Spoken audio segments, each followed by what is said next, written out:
Menurut Sunato tahun 2002, hubungan antara intensitas cahaya dan produktivitas primer berdasarkan penelitian menunjukkan bahwa semakin tinggi intensitas cahaya, maka semakin tinggi produktivitas sampai batas tertentu, kemudian turun kembali seiring dengan kenaikan intensitas cahaya.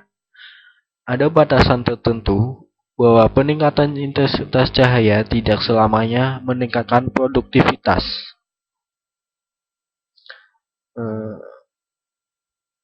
Sedangkan produktivitas rumput laut dapat dijelaskan bahwa rumput laut hidup di wilayah pesisir dan laut berdampingan dengan terumbu karang.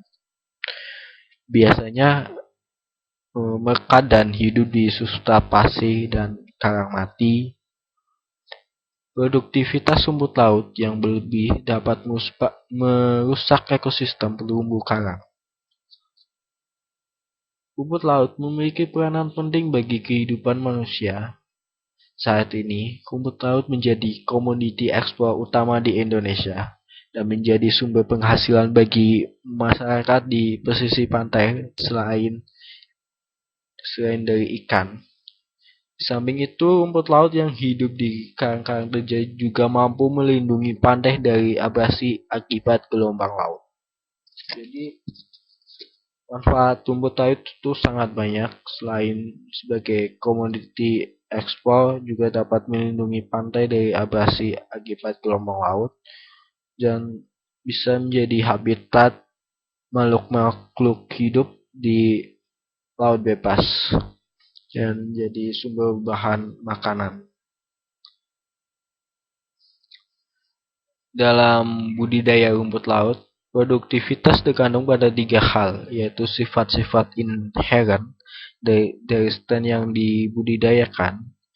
Yang kedua, metode yang digunakan. Yang ketiga, kondisi lingkungan perairan.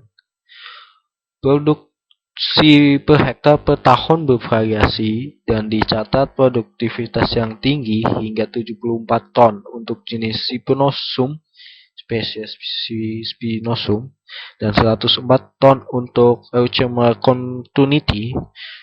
Namun, produktivitas biasanya berada pada kisaran antara 15 sampai 30 ton per hektar per tahun. Menurut Dokti tahun 1987. Dengan menurut Mubarak tahun 1990 mengumumkan bahwa produktivitas budidaya Euchema spinosum di Indonesia antara 30 sampai 37,5 ton per hektar per tahun. Kondisi perairan dan bibit serta teknik budidaya juga menentukan produktivitas.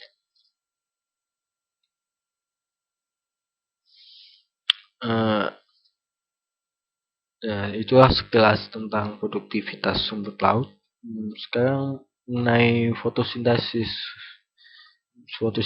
rumput laut. Rumput laut juga membutuhkan sinar matahari untuk melakukan proses fotosintesis. Tidak seperti tumbuhan pada umumnya mendapatkan unsur hara dari tanah, rumput laut mendapatkan zat hara dari air di sekelilingnya. Umumnya, fotosintesis bertambah sejalan dengan peningkatan intensitas cahaya sampai pada suatu nilai optimum tertentu. Cahaya saturasi, bisa disebut cahaya saturasi, peningkatan laju fotosintesis oleh rumput laut bergantung pada laju peningkatan kuantum cahaya.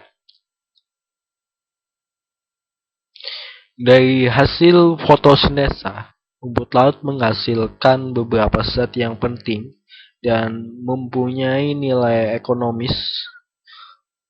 Rumput laut merah Rhodophyceae menghasilkan fluoridinstad, magnokisirate, dan fluoridosida.